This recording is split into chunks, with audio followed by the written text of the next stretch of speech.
ገንዘቤን ካላመጣሽ እገልሻለሁ ብሎ ሲላት እሷም ግደለኝ ከየት ማምጣት አልችልም ነበር ያለችው። እንግዲህ 24 ሰዓት ድረስ እንድትፈልግ ሰዓት ሰጥቷት ነበር። እሷም ከየትም እንደማታመጣው ስላወቀችው አማራጯ ወደ መጠጥ ቤት ነበር። እንግዲህ መጠጥ ቤት ሄዳ ስትመለስ ሁሌም እየተከታተላት ስለሆነ ያው ስትንገዳገድ በምሽት ቲና ተይዛለች።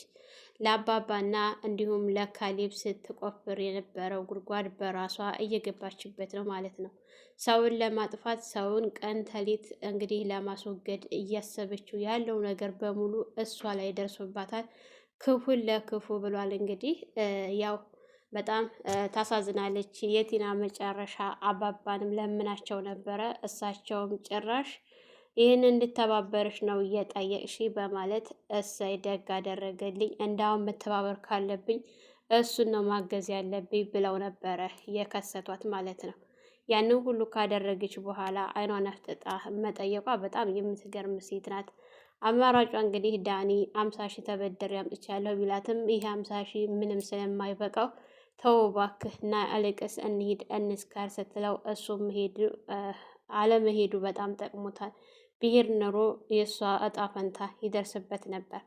ሰላም ሰላም! ውድና የተከበራችሁ የቻናላችን ቤተሰቦች እንኳን ሰላም መጣችሁ። ለቤታችን አዲስ የሆናችሁ ላይክ፣ ሸር፣ ሰብስክራይብ በማድረግ ቪዲዮውን ጀምሩ። እንግዲህ ኤደን ካሌብ ጋር የምታደርገው ነገር በጣም የሚያስጠላ ነው። ቲና እያደረገችው ያለችው የእጇን እያገኘች ነው። እንግዲህ ትሁት ወደ ሀገሯ ልትሄድ ቤተሰቦቿ ጋር ልትሄድ አባባን ተሰናብታ ስትወጣ ካሌብ ጋር በርጋ ተገናኝተው ካሌብ እባክሽን ለ2 ደቂቃ ስጨኝና እቤት ገብተን እናውራ ብሎ ሲላል ወደ ቤት ከተመለሱ በኋላ አባባ በጣም አዝነውና ተግዘው ነበር የተገኙት። እንግዲህ አባባ እንደ ልጄ ብዬ አስብሽ ነበር፣ ነገር ግን አንቺ ለምኜሽ ልመናዬን ጥለሽ ሄድሽ። አባዬ ዝም ትላታለህ እንዴት ጥላ ስትሄድ ብሎ ሲል ካሌብ እኔም ለምኛት እምቢ ብላ ነው። ምናልባሽ አንተን ከሰማች አንተ ለማስቆም ሞክር፣ እኔን ግን ልሰማኝ አልቻለችም ነበር ያለው። አባባ እኔ አንድም ቀን እንደዚህ ታድርግኛለሽ ብዬ አስቤሽ አላውቅም። እኔን ረግጠሽ ትሄጃለሽ ብዬ አላስብም ነበር። አሁንም ቢሆን እሄዳለሁ ታልሽ መሄድ ትችያለሽ፣ ግን እኔ ብሞት እንዳትመጪ ነበር ያሏት ማለት ነው። እንግዲህ ካሌብ እባክሽን ይቅርታ አድርጊልኝ ይቅር በይኝ ካላት በኋላ ይቅርታውን ይቅር ብያለሁ፣ ነገር ግን ይቅር አልኩህ ማለት እቀራለሁ ማለት አይደለም ስትል፣ ነገር ግን አባባ ከባድ ነገር ነበር የተናገሩት። ያው ከሄድሽ ድጋሚ እንደማንገናኝ ነው፣ እንዲሁም ደግሞ ጥለሽ ከሄድሽ ረግጠሽ ከሄድሽ ብሞት ድጋሚ እንዳመጪ ነበር ያሏት። ያው ይህን ሲሏት አማራጭ አልነበራትም። ተስማምታለች፣ ቀርታለች። እንግዲህ ካሌብም እባክሽን ላጠፋሁት ጥፋት በጣም ይቅርታ፣ ለአንቺ ይሄ አይገባሽም ነበር፣ ያን ሁሉ ውለታሽን ረግጬ መጥፎ ቃላቶችን ስለተናገርኩሽ ይቅር በይ ብሎ እንግዲህ በይቅርታ አሳልፈውታል። ቲናና ዳኒ ተገናኝተው እያወሩበት በነበረ ሰዓት ቲና በጣም ጨንቋት ዳኒን ስታገኘው ዳኒ ስታማክረው እንግዲህ ቀለል ሲልላት እንደ አጋጣሚ ስታቅፈው ኤደን ከየት መጣች ሳይባል ነበር አጠገባቸው ዱብ ያለችው ማለት ነው። እንግዲህ ኤደን መጥታ ሁኔታውን ስታይ ትቀየራለህ ብዬ ነበር፣ ነገር ግን አንተ መቼም የምትቀየሩ አይደላችሁም በማለት ሁለታቸውንም ጥላቸው ስትሄድ ተከትሎ እባክሽን ኤዱ ላስረዳሽ ብሎ ቢላት እሷ በጭራሽ ብላ ነበረ ጥላው ሄደችው። እንግዲህ ኤደን ቀጥ ብላ ወደ ካሌብ ጋር ነበር ነው የደወለችለት። ካሌብን ደውላ ከአሁን በፊት እሱ ነበረ ደውሎ እናስቀናቸው ብሎ ያላት። አሁን ደግሞ እሷ ምናልባች ካሌብን ለራሷ አስባው ይሆን ወይም ደግሞ ትሁትን ለማናደድ ትሁት እንድትቀናና ትሁት ተገፋፍታ እንድትናገር ለማድረግ ይሁን ባይታወቅም፣ እንግዲህ ኤደን ባልተጠበቀ መልኩ ካሌብን እያማለለችው ትገኛለች። ይሄ ነገር ደግሞ አይደለም ዳኒና ቲናን ትሁትን ራሱ በጣም አስቆጥቷታል ማለት ነው። በጣም ምክንያቱም ኤደን እንደዚህ አትጠብቃትም ነበር። እንግዲህ ኤደን ቀጥ ብላ ከካሌብ ጋር እቤት ተይዘው መጥተው ሲያወሩና ሲጫወቱ ምንም ሳያስመስሉ ነበረ የወጡት። ካሌብ ምንም እንኳን ደስ ባይለውም ነገር ግን ለሷ ሲል ሲያስመስል ነበረ ማለት ነው። እንግዲህ አባባ በጣም ደስተኛ ሆነው ካሌብ ምን ትላለህ? ቲና በመቅረቷ ሁሉን እናንተ በመታረቃችሁ ቤታችን ሰላም በማግኘቱ የተነሳ ዛሬ ሰብሰብ ብለን አሪፍ ምሽት ብናሳልፍ ብሎ ሲል ደስ ይለኛል ነበር ያለው። እንግዲህ ተዘጋጁ፣ ቤት ያሉትንም እነግራችኋለሁ፣ ውጭ ያሉትንም እናንተ ደዋውላችሁ ነገሯቸውና አሪፍ ምሽት እናሳልፍ ብለው ሲሉ እሺ በማለት እንግዲህ ቤት ውስጥ ምግብ አዘጋጅታ ትሁት፣ ዳኒና ኤደን ሁላቸውም ተሰባስበው እየተጫወቱ እየተዝናኑ ባሉበት ሰዓት ካሊብ፣ ዳኒ እንዲሁም ቲና ሁላቸውም ተሰባስበው ቲናና ዳኒ ጎን ለጎን እንዲሁም ደግሞ ካሊብና ኤደን በጎን በጎን አባባ ጋር ተቀምጣ በነበረበት ሰዓት ትሁት በጣም መጠጥ እየጠጡ ስለነበረ አባባ ጠጭ ሲላት አባዬ ጠጭ ነው የምታይ፣ ግን የሆነ ነገር ቢፈጠር እኔ የለሁበትም እያለች በጣም ጠጥታ ሰክራ ያልሆኑ ወሮችን ስታወራ ነበር። እኔ እኮ ራሴን አደጋ ላይ ጥዬ አባቴ ሄጄ አድኛለሁ እያለች ያው ካሌብን ስትናገር ነበረ፣ ባሽሙር ማለት ነው። እንግዲህ ይህንን ነገር ዳኒና ቲና አያውቁም ነበረ ትሁት እንዳስጠፋቻቸው አባዬን። እሷም ያለ የሌለውን በሆዷ ይዛው የነበረውን በሙሉ ነበርና ያወራችው። ያው ተበታትነው ዳኒና ቲና ሲገናኙ ቆይ ትሁት ናት ማለት ነው አባዬን ያስጠፋችው? ይሄን ታውቅ ነበር ስትለው በጭራሽ የማውቀው ነገር የለኝም ብላ ስትናደድና ስትበሳጭ እንግዲህ ቲና መናደዱ መፍትሄ አይሆንም ተረጋጊ ብሎ ብላት ልናደድ እንጂ አሁን ተወይ ልናደድበት በማለት ትናደድና ወደ ቤት ተመልሳ ስትመጣ ትሁትን አንቺ ነሽ ማለት ነው አባዬን ያስጠፋሽው ስትላት አዎ ስትል እና እኔ አባዬ ሞተ ብዬ ሳለቅስ ያዞን ባነበረ ስታለቅሽ የነበረው ስትላት እና አንቺ የእውነትን ባነበረ ስታለቅሽ የነበረው እኔ በዛ ባደረግኩበት ነገር በጣም ደስተኛ ነኝ፣ አልጸጸትበትም በማለት እንግዲህ ጠንበርኩሷን አውጥታ ነበረ ከክላስ እንድትወጪ ውጭ አይንሽን ማየት አልፈልግም ብላ ያበረረቻት ማለት ነው። እሰራልሻለሁ ስታል የአንቺ ፉከራ ሊቅም ባክሽን ብላት ነበረ ትታት ወደ ስራዋ ይገባችው ማለት ነው።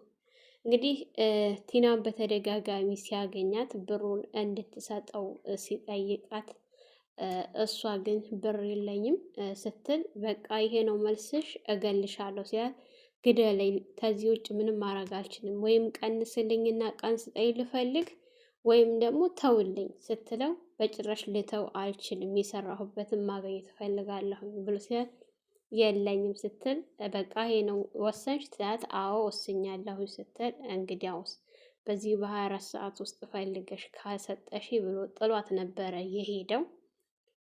እንግዲህ ዳኒና ኤደን ምንም ሊግባቡ አልቻሉም። ኤደን ሲያገኛት መንገድ ላይ ይቅርታ ሊጠይቃት እና የተፈጠረውን ነገር ሊያስረዳት ቢሞክርም በጭራሽ ልትሰማው አልቻለችም። የሆነ ነገር ልታማክር የመታ ያንን ሀሳብ ሲቀላት ነው እንጂ መታ ያቀፈችኝ እንደምታስቢው አይደለም ብሎ ሲላት አንተ መቼም ልትቀየር አትችልም፣ መቀየር የምትፈልግ ሰው አይደለም፣ ስለዚህ ተወኝ፣ የራሴን ህይወት ልኖርበት ነበር ያለችው ማለት ነው።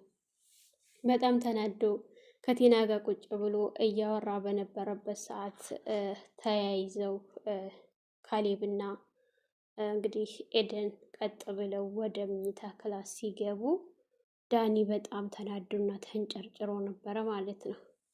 ቆይ ምን እያደረገ ነው? ሚስቴን ምኝታ ክላስ ቤት እንዴት ይዟት ይገባል ብሎ ሲል እሷም ባሌ እኮ ነው፣ እንዴት ግን ሴት ይዞ ምኝታ ክላስ ድረስ ይገባል ብላ እሷም ስትናደድ መጀመሪያውንም እኮ አስኮብልሏታል፣ ለራሱ ስለፈለገ ነው ድሮንም ያሽሻት የነበረው፣ ከኔ እንድትርቅ ያደረጋት እሱ ነው እያለ በጣም የተናደደ በነበረበት ሰዓት እንውጣና እንጠጣ ስትለው በጭራሽ በዚህ በቀንማ ሄጄ አልጠጣም ብሎ ሲላት እና ታዲያ ምን ልታደርግ ነው? በቃ ተይኝ ልናደድበት ነበር ያላት ማለት እና የምናደድ መፍትሄ ይሆናል ስትለው በቃ እባክሽን ቲና ሲላት እሷም እሺ ከፈለክ መጠጣት ተከተለኝ እኔ ልጠጣ ልወጣ ነው ስትል ወጥታ ነበር። ነገር ግን ስላልተከተላት ወዲያውኑ ነበር የተመለሰችው። ያው ኤደን ምኝታ ክላሱ ድረስ ይዛው ከገባች በኋላ የሚሸት ነገር አለ ስትል የሚሸት ብሎ ሲያት የሆነ ጨስ የሚል ነገር ያረረ ነገር አይሰማም ስትል አረ ሲላት የዳኒና የቲና ነው ስትል እንግዲህ አረ አንቺማ ጨምረሻል በማለት እንግዲህ ካሊብ በጣም ሲስቅ ነበር። በነገራችን ላይ ካሊብ ከኤደን ጋር ሲሆን በጣም ደስተኛ ነው የሚሆነው። ሌላ ሰው ነው የሚሆነው። ሳቁ፣ ወሬው ምናምን ለየት ነው የሚለው። ፈገግታው ምናምን ከእሷ ጋር ሲሆን ሙሉ ይሆናል ማለት ነው። ግን ይሄን ነገር ደግሞ በጣም እየጎዳት ነው ትሁትን ማለት ነው። እንግዲህ እንደዛ እየተናደደ እየተብሰለሰለ ባለበት ሰዓት ከመኝታ ክላስ ወጥተው ሳላ መጥተው አስተናጋጅ እኮ በጣም ተገርሞ እያየሽ ነበረ፣ በጣም ቀንቼ ነበር ምናምን ሲላት እና ታዲያ ለምን እዛው አልነገርከኝም ስትል አይ እዚህ መጥቼ እኮ የነገርኩሽ እውነታውን ነው ቀንቼ ነበረ ሲላት፣ እንግዲህ እሱ ዳኒ ለመንካት ስለፈለገ ነው። ዳኒ በተደጋጋሚ እየዞረ ስላያት እያያት ስለነበረ ካሊብ ደግሞ አይቶታል ማለት ነው። እሷ ጀርባዋ ስለሆነ እየሰጠችው አላየችውም። ፊት ለፊት ደግሞ ከካሊብ ጋር ይታዩ ስለነበረ በተደጋጋሚ እያያት እና እየተናደደ ነበረና ዳኒ ያንን ባሽሙር ለመንካት ነበረ። ተሳክቶላቸዋል። እንግዲህ እንደዚህ እያደረጉ እየሳቁ የተጫወቱ ባሉበት ሰዓት ትሁት በጣም ተናዳና ተበሳጭታ ወደ ኪችን ስትገባ ኤደንም ተንስታ መታ ትሁት መሆንሽ ስትላት ምን እና ታዲያ ለምን ብቻሽን እዚህ ትሆኛለሽ ስትላት ብቻዬን መሆን ስለፈለኩ ነው ስትል አይ አይመስልም ሁኔታሽ ግን እንደዛ ስትላት ቆይ ግን አንቺ ካሌብን እና እኔን ለማስማማት ስትጥሪ አልነበረ እንዴ ስትላት እኔማ ላስማማችሁ ፈልጌ ነበር፣ ግን አንቺ ደግሞ እሱን አልወደውም ሌላም ወደው አለ ብለሽ እንግዲህ ካሌብን ካልፈለግሽው እኔ ለራሴ አደረግኩት ራሴ ቀብ አድርጌዋለሁ ስትላት በመገረም ነበረ ያየቻት። እንግዲህ ዳኒና ቲና በጣም ተናደው በሁኔታው ተበሳጭተው ቲና ለመጠጣት ወደ ውጭ እየወጣች በነበረችበት ሰዓት ካሌብ ዳኒን እንጠጣ ብትለው እሱ በጭራሽ መጠጣ ጠጣም አልሄድም ነበር ያላት እና እሷ ብቻዋን ወደ መጠጥ ስትሄድ እና አጋጣሚ ከአጋቹ ጋር ፊት ለፊት ስትገናኝ ድጋሚ እንዳላገኘች ሰዓቱም እንዳለቀ ሲነግራት ቀን ሰዓቱም አልቋል ብሎ ሲላት ማምጣት አልቻልኩም ማገኘት አልቻልኩም ብላ ነበረ ጥላ ሄደችው። እንግዲህ ስትሄድ እየተከታተላት ስለነበረ ከጀርባዋ ወደ መጠጥ ቤት ነበር የገባችው። መጠጥ ቤት ከገባች በኋላ ሁኔታዋን ሲያት ሲጠባበቃት ነበረ ማለት ነው። ዳኒ በጣም ተናዷል። በጣም ንዴት የሚለው ነገር አይገልጸውም ማለት ነው። እሱ ግን የአሁን ሰዓት ላይ ይሄ አይገባው ነበር። እንዲሁም ትሁት በመቅረቷ በሽታ ነው እንጂ እያተረፈች ያለችው ሌላ ነገር አላተረፈችም። አባባ ደግሞ ይህንን ነገር እየተረዷት አይደለም። በጣም ጫና እያበዙባት ነው ማለት ነው። ቢያንስ እንኳን እሳቸው ፊት ለፊት እንደዛ ተያይዘው ሲጨፍሩ ትሁትን ሊረዷት ይገባ ነበር። ይች ልጅ ምንድን ነው ብለው አባባ ብዙ አስተዋይ ናቸው ብዙ ጊዜ ነገር ግን ትሁትን እያዩት እና እየተመለከቷት አይደለም። በጣም እየተጎዳች ነው ያለችው እሷ ማለት ነው። ኤደንም ደግሞ ብዙ ነገር እያወቀች እንዳላወቀች እርግጥ ነው። ቲናና ዳኒ ማናደድ ካለባት ማናደድ፣ ግን አሁን ላይ ካሌብ እና የትሁትን ሁኔታ አይታ ቢያንስ ለትሁት ብታማክራት ጥሩ ነበረ። እየጎዳቻት ነው ትሁትንም። እርግጠኛ ነኝ ኤደን ይሄ ነገር እንደባለፈው አይደለም፣ ይሄ የምር ነው። ካሌብ ግን መጀመሪያውን ፈርቶ ነበረ። የእውነት የፍቅር ጥያቄ እንጂ የውሸት አልመሰለውም እሱ ማለት ነው። እንዳለውም እንግዲህ በጣም እኮ ተገርመው ነበረ ብሎ ሲላት እና አላማችን ምንድን ነው ፍቅረኛ መምሰል ሳይሆን መሆን ነው ስትል ነበር ማለት ነው። ከዚህ ከአባባሏ ራሱ በቃ መገንዘብ ይቻላል ቲና በጣም እሷን ለማናደድ ብላ ትሁትንም እየጎዳቻት ነው። እንግዲህ ቲና መጠጧን ጠጥታ አገራማን ብላ ወደ ቤት እየተመለሰች ባለችበት ሰዓት በአጋቹ እጅ ገብታለች። ቲና የመጨረሻዋ ቀን ይሆናል ወይስ ደግሞ ትተርፋለች፣ በህይወት ትኖራለች የሚለውን እሱን አብረን የምናየው ይሆናል። ሰላም ሰላም! ውድና የተከበራችሁ የቻናላችን ቤተሰቦች እንኳን ሰላም መጣችሁ። ለዚህ ዩቱብ ቻናል አዲስ የሆናችሁ ላይክ፣ ሸር፣ ሰብስክራይብ በማድረግ ቤተሰብ እንድትሆኑ እያልኩኝ ለዛሬ ነበረን ይህን ይመስል ነበር። በሌላ ቪዲዮ ተመልሼ እስከመጣ መልካም ቆይታ ይሆንላችሁ።